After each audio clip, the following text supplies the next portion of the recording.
This is your PIR for Tuesday, April 19th, 2022. All the facts you need to know for the Patriot on the go.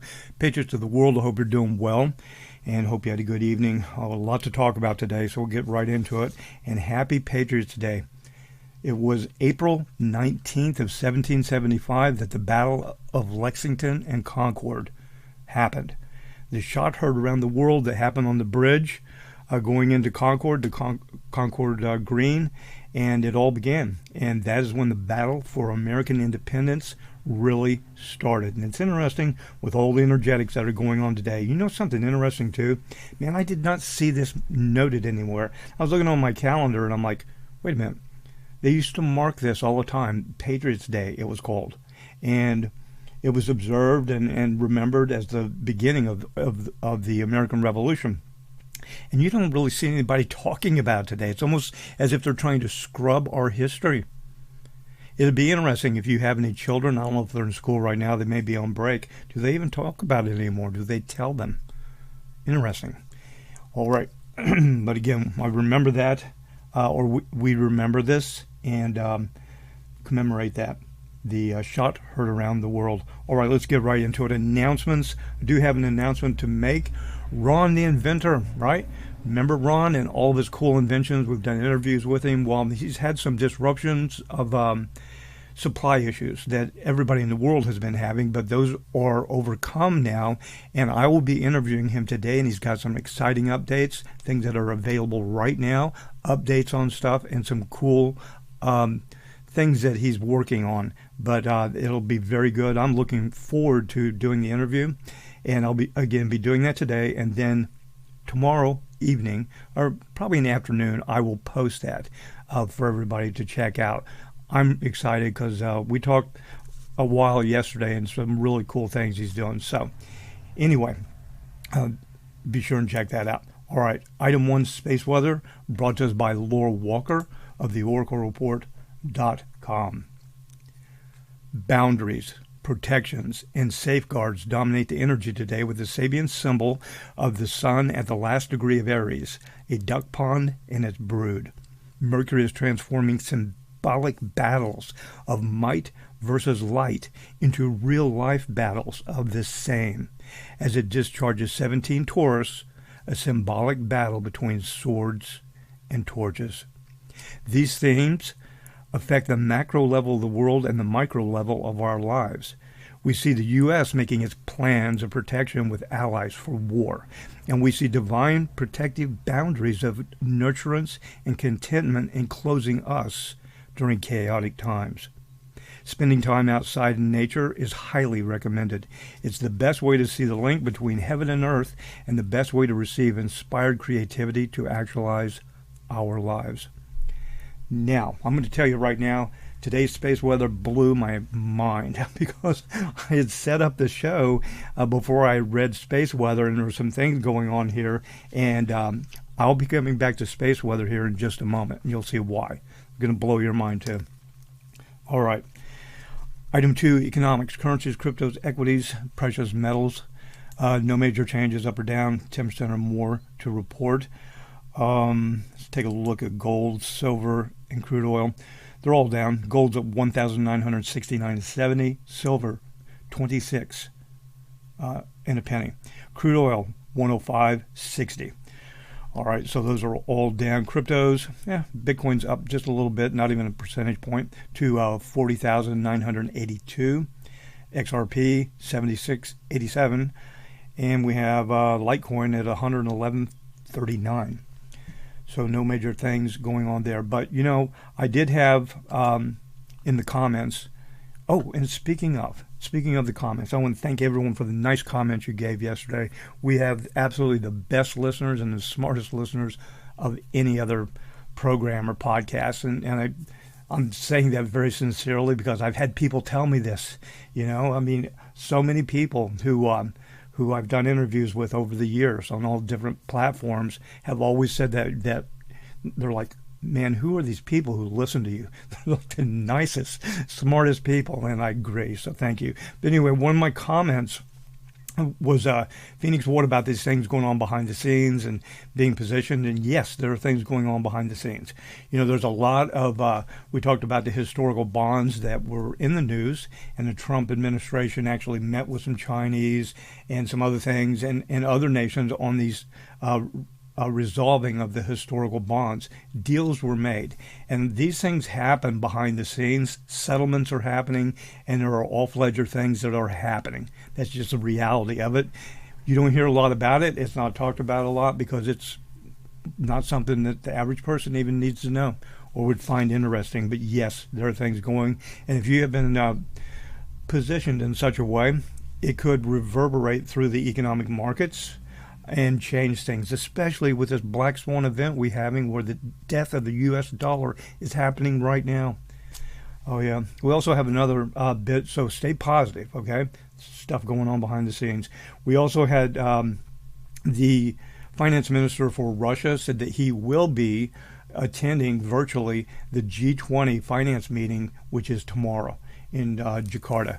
And you know, a lot of people, especially Janet Yellen, she came out and she was like threatening to boycott. The U.S. would boycott the G20 if Russia was involved and all this. They can do and say all they want, but Russia's doing fine right now. You know, they're doing all kinds of deals in rubles. They're selling products. Their economy is perfectly fine. They're strong. They're gold backed, and this is the way this is all going. This is literally, we're watching the slow death, like the house of cards in slow motion, coming down of the United States petrodollar, and that's a good thing because it's been based upon just a fiat system with nothing to back it other than military might. So anyway, so that's all going on economically. See what else? That's about it as far as the economics go. But stay positive. Stuff going on behind the scenes. Now dig this geopolitical. Oh my goodness. First I'm going to do some setup on this, and then I'm going to go back to space weather because this blows my mind. All right, the big things going on in Ukraine right now is yeah, and there's something in the United States I'll read in a second, but first I'm going to tell you what's going on in Ukraine. A time limit was given in Mariupol. There's a steel factory there, and they began with 14,000 Ukrainian troops there, most of them the Azov, which are the extreme right sector, you know. The Russia calls Nazis, and they are. Anyway, they began with 14,000. The battle has been ongoing. They caldered them in up against the Azov Sea, and they took, basically took them down to, they're estimating 3,000 of them left in this highly fortified factory that they've been attacking, Russia's been attacking, which means 11,000 of them have either been killed, captured, or escaped. And there are right now down in the DRP, Donbass area, they have a POW camp that has 3,000 to 4,000 Ukrainian soldiers in it. Some of the captured Ukrainians and the foreign mercenaries have been taken to Russia because they're of special interest. So that's going on there, but they are in a position here. This steel factory was built during the time of the Cold War in the Soviet Union, and because it was a vital asset to the Soviet Union, it was hardened and actually had underground bunkers built into it. In case an air raid siren went off and they were being attacked during warfare, all the people in the steel plant could go down into the bunkers, and they had everything they need down there. And also, if they needed to, they could live down there and work by just going up, you know, to the upper level where the factory is and work. Now, here's the issue. They're locked down in here, like 3,000 of these guys. They had some on the outside who've already surrendered. There was a group of them there, like I think 1,300 of them, Ukrainian Marines that surrendered this weekend, all at one time. And the hardcore ones that are hiding in there, and they say there's possibly 300 to 400 foreign mercenaries in there also, from different nationalities. And Russia has the plans to this because it was built during the Soviet Union, and so the plans in the historical documents are there in Moscow. So they know exactly where all these blast doors are. They know how deep it goes. They know how this thing's built. I mean, everything. They know everything about it. Now, they actually gave an ultimatum to the nation of Ukraine that just expired 7 minutes ago.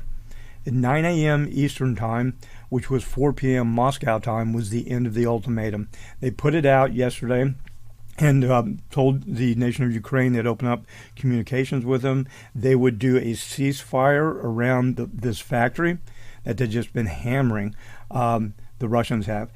And they would put up flags, and then they wanted the Ukrainians to put up white flags. And they said they would allow a time, as basically a 2-hour time, that they could leave. And they would not be harmed and be treated, within the Geneva Convention and humanely, as the Russians have been doing. And they said they must lay down all their weapons, come out with no ammunition and no weapons. Well, apparently they have not done so. And Russia said if they do not comply by this, we will take action to eliminate them. And so that expired a little while ago. Now, how they said they were going to do this, and this all relates, so kind of bear with me here as I explain this. They are going to be using thermobaric weapons. A thermobaric weapon, they call it Russia's flamethrower. They have them in multiple rocket launcher systems and some bombs. They are the most powerful battlefield weapon other than a nuke. And how they work is they actually they fire these things, they come out, they explode over the target with this fine mist of a volatile chemical that seeps into cracks and all this stuff and goes down into bunkers and under door frames and all this. And then after that happens, an igniter goes off, a secondary explosion, and the entire place blows in a thing of fire. And when it happens, people can get burned. It can burn structures. It's a very strong explosion that could collapse bunkers. But one of the other effects is that it'll actually suck the oxygen out of the area and basically collapse everyone's lungs if they didn't get burned or killed by the blast. They call it Russia's flamethrower. It's a massive weapon. Keep that in mind. They said this is what they're going to use. Now, the other thing that's going on, Lavrov announced, and I was watching it closely last night, the battle for Donbass has begun, or the second phase of the Special Operation Z. So the second phase is on, and there's approximately 60,000 Ukrainian troops that are trapped in an area right on the line, approximately a couple hundred kilometers, that the Russians are going to go up against and secure all of Donbass. Now, this is going to be intense, and overnight, the Russians started with airstrikes and artillery bombardment and other things that are absolutely incredible to witness. Some of it was filmed right up on the front lines, and people who were there on the Ukrainian side were sending out messages saying they're highly experienced military people here who have never seen anything like this in their lives. They said the jets keep going and going and going.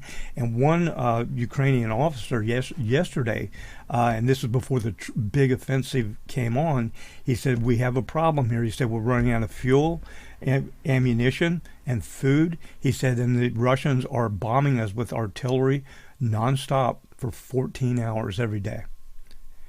So this is going to be pretty intense. Now, keep all that in mind. Alrighty. Now, I'm going to read something here to you. It says the U.S. is convening an urgent meeting with world leaders due to the new offense by the Russian armed forces on the Donbass area. Joe Biden plans to hold a meeting on April 19th, today, with the leaders of France, Germany, Britain, Canada, Italy, Poland, and Romania. NATO Secretary General will also take part. The agenda is clear. The Russians want to destroy the 60,000 plus Nazis in the East who have been armed, trained, and funded by the U.S. and NATO for 8 years. Tens of billions of dollars of investment in fascism and years of work to destroy the Donbass in Russia are burning with a blue flame. Now, that came out of Russia last night. Okay, you heard all that. They're burning with a blue flame. Let's go back to space weather because this absolutely blows my mind. Alrighty. She says boundaries, protections, and safeguards dominate the energy today with the Sabian symbol of the sun at the last degree of Aries, a duck pond, and its brood. Okay, now I told you about in Mariupol there in the factory where you have this basically a group of 3,000 fighters, remaining fighters in that area that are surrounded by Russians. They are like stuck there with their little brood. Then we have this, and this one really blows my mind. Mercury is transforming a symbolic battle of might versus light into real-life battles of the same as it discharges 17 Taurus. Now listen to this. A symbolic battle between swords and torches. Okay, I'm going to stop right there. You may not be aware of this. Now think of everything I just told you about the thermobaric flame weapons and this big battle going on. Okay, a symbolic battle between swords and torches. The symbol for Ukraine, if you've never noticed, it's like a trident, and in the center is a sword. Okay? So the symbol of Ukraine has in it a sword. Now, Russia is saying that the blue flame is Ukraine is and all these assets are being burned up by the blue flame of Russia, and they said that they will use, if this deadline wasn't met, and it wasn't, this thermobaric weapon, or what they call Russia's deadly flamethrower, most powerful weapon short of a nuke. So that blows my mind right there. That this is today's Sabian symbols, and this is happening right now. And I had all this laid out, and then she sent the space weather. Oh my goodness, it just blows my mind. Let's see, what else do we have here? Yeah, we see the U.S. making its plans of protections. That would be the meeting that Biden is having with his allies for war. Very interesting. Very interesting. You know, This actually blows my mind looking at all this. And here's the thing I'm very concerned about is that this meeting that Biden is going to have today with all these different members, he's trying to get somebody to go in with him to attack the Russians in Ukraine, because that's the only way they're going to stop them. You know, we put out the reports from the Russian Ministry of Defense about all the tanks and airplanes and everything being destroyed, the Ukrainian stuff being destroyed. That's why they're begging for tanks, begging for airplanes, because they don't have the equipment. Russia is just trouncing them. And of course the U.S. media is lying. As a matter of fact, everything you see on Fox News, MSNBC, CNN, it's actually the opposite. It's crazy day. It's like circus world. It's the opposite of what they're saying. It's going to be interesting to see how they're going to try to spin this when this all turns around. And it's turning around. And it has been. It's very intense. So anyway, he's going to try to get somebody to do something because they're desperate. This is the end of the U.S. dollar. And the end of this game they played for years. And I think what they're thinking is that if they can get somebody from NATO to attack Russia, that Russia will respond by attacking that nation, okay, whoever it may be. Now, NATO's like, no, we're not going to do this because it's not within our charter, because Ukraine's not part of NATO. But the members of NATO, the way Article 5 works in NATO is that if you are attacked by a foreign entity on your nation, on your land, NATO will come, all of NATO will come to your aid and fight with you to stop the aggressor. Here's a thing. I think they're trying to bait Russia to attack a NATO nation, and then they will all invoke NATO. But I think Russia's smarter than that. And being Article 5, you have to be attacked on your land, on your nation. I think if a NATO nation does attack Russia inside Ukraine, that nation will start losing assets in other areas. And I'm thinking that if the United States does this, Russia will not attack the United States here. What it will do, it will hit like NATO, not NATO, but U.S. bases in Syria or U.S. bases overseas. You know, they can't hit embassies because that's kind of considered sovereign area also, and they could invoke NATO. Maybe not. But I think we could start seeing whoever does this start having their planes shot out of the sky, start seeing their ships sunk at sea, because that would be a way that Russia would respond to them and fight them without invoking NATO, because they would not put one bullet or one missile on their soil, on their nation. So this could get really weird today. And you know, it's kind of interesting. I talk about the shot heard around the world, and today is April 19th. You know, in 1775, the Battle of Concord, Lexington, that began the entire revolution. I don't know. Do we see something that happened today, some type of shot heard around the world that actually brings back the second revolution, the global revolution? The where we go one, we go all revolution that takes us out from underneath the deep state and the cabal? Don't know. Interesting. Again, just blows my mind today. That's about it. I'm not going to go any further with geopolitical. We'll be watching this closely. All right, item 4, Earth changes. Yeah, this was interesting. We have more blizzard conditions in the middle of the United States. Continental United States here, and we had one town. It was up in where is this? North Dakota. They got 36 inches of snow, wind gusts of 63. That's crazy. They got over in the month of April so far 4 feet of snow. So I'd say that's some earth changes. Remember, we were talking about the potential of later springs as we slowly roll into these earth changes. I think we're seeing it without a doubt. See what else? That's about it for earth changes. All right, item 5, tip of the day. This kind of blows my mind too, because I decided on the tip of the day before space weather, and in space weather it says get out into nature and connect, right? Tip of the day I had lined up was get outside, get some sunshine, because it's so important, you know, even when it's cool, to get as much sunshine as you can, and you want natural sunlight on your skin to, you know, produce natural recurring vitamin D to increase your immune system, make you feel better. It'll make you healthier and less prone to illness. So tip of the day I have for you is get some sunshine. Get out, get some sunshine on your face, on your body, anywhere you can, where you can tolerate it with these odd earth changes coming on. But just remember that as we roll into warmer temperatures here in the northern hemisphere, and down south, you guys can, southern hemisphere, you can do it in the wintertime also. So that is my tip of the day. Get out, get some sunshine, do it often as you can. Don't burn yourself, right? Everything in moderation, right? And just make sure you get plenty of sun. You know, the interesting thing too, I've always thought was conspiracy. Call me a conspiracy theorist, but I've never liked the idea of sunscreen.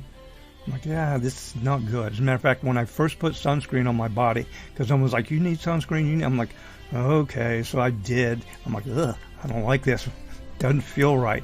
And then, you know, I came to the conclusion, like, this isn't healthy, because it blocks the ability of the sun to make natural vitamin D, which means we're not actually keeping healthy by putting it on. We're making ourselves more prone to illness. Anyway, rant off. Alright, what else? Last but not least, let's go to the prophetic word of the day by Doug Addison. Doug has for us today, April 19th, 2022. Shot heard around the world. Rejoice no matter how things look, as breakthrough is here. Yes, I like that. So no matter how things look, breakthrough is here. And that could be because of some of the stuff going on behind the scenes. So, wow, what interesting energies. Amazing. So that's it, everybody. Short, sweet, and to the point. Until tomorrow, everyone, be well, stay alert. Remember, try to get some sunshine. And also remember, where we go one, we go all.